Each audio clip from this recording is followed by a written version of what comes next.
My guest is Darren Woodson, the former Dallas Cowboys safety, Ring of Honor member, and I've got him here in the studio today to talk about a couple of things, and one of those is it seems to be awards season.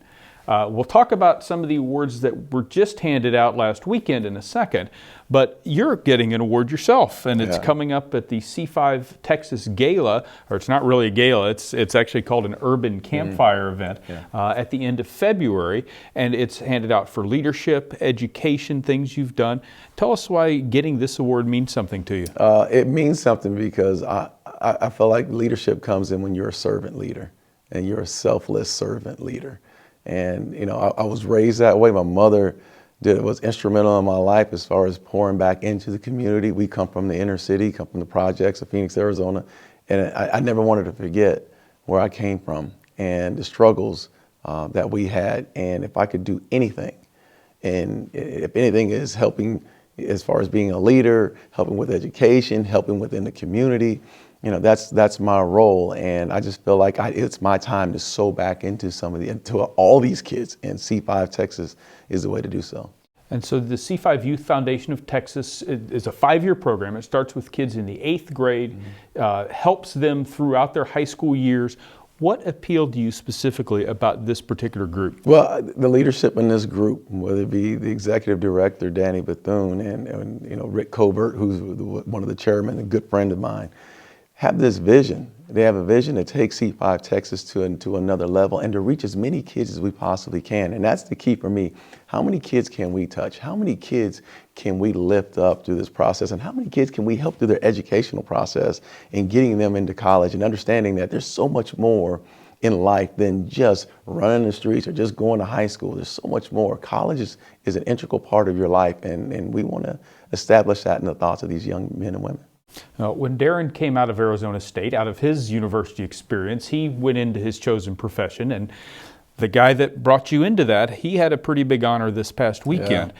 What was your reaction to Jimmy Johnson getting into the Pro Football Hall of Fame? Excited. I was excited for the man because, you know, listen, Jimmy did something that a lot of people have not done in the profession, of the coaching profession. He came out of college. He went through a 1-15 season. Turned the entire program away, and basically he took it away. He took the program away from a living legend and got it handed off from Coach Landry. And there was so much animosity towards that handoff. But Coach Johnson stuck to what he firmly believed in, went 1-15 the first year, and then turned things around. Went to back-to-back championships, should have went to about 3 or 4 more, but won back-to-back Super Bowls and just did it the right way. And that right way was through work ethic, having the players, including myself, believe in who he was. And, you know, for me personally was Jimmy drafted me. So there's always going to be a direct connection to who that man is because he took a chance on me. It took a chance on a young man that was 21 years old at the time, that was playing linebacker in college, and he saw the vision of me moving to safety. So, you know, I'm indebted to who Jimmy Johnson is. I think after that 1-15 season, you would not have gotten a number of Hall of Fame votes for him at that time. That did not seem like the path that was going to happen. Why was he able to get you guys on board and assemble all that talent so quickly? I mean, what was his secret sauce? Drafting. The man knew how to draft.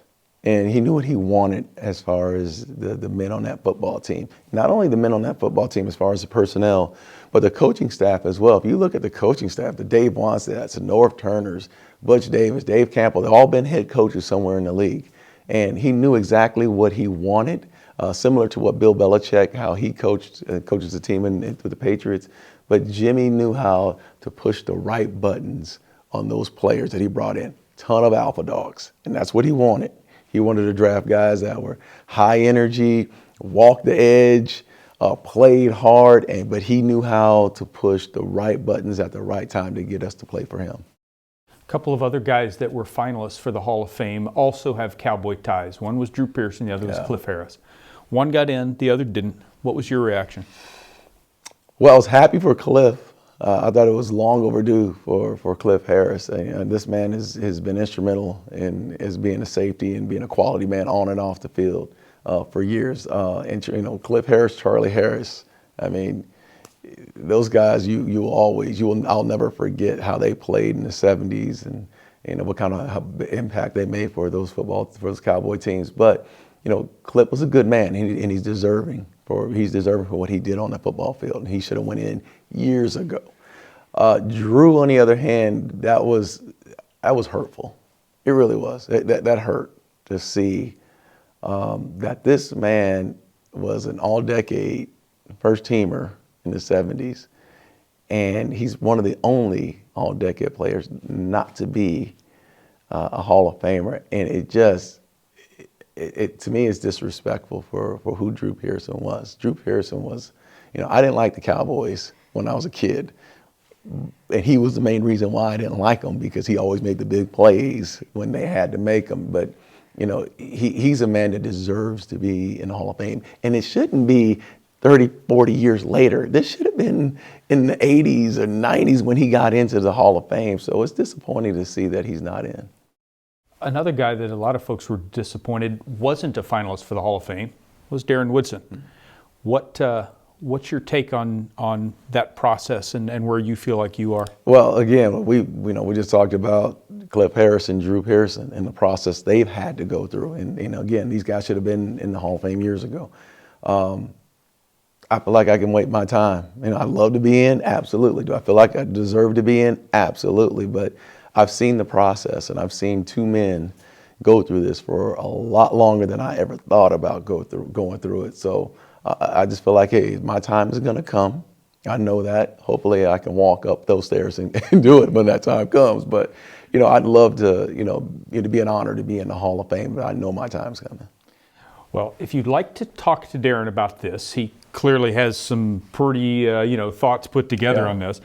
The C5 Texas Urban Campfire event is where to go. And this is going to be a pretty relaxed deal. Absolutely. We're having bonfires. We're doing music. We're doing, food. And it's not a big gala. We're not talking about something where you have to be all dressed up. It's casual. And we want everyone to come in and see what we're doing at C5 Texas and see how we're really pushing the envelope with these young kids, men and women, and trying to get them into school and get their minds right about education. All right, so come meet Darren. That's February 29th, Blue Fire at Toyota Music Factory. C5texas.org is where you can find out information. Darren, thank you for joining us. Thanks, you. Appreciate it. With Darren Woodson for the Fort Worth Weekly, I'm Rush Olson.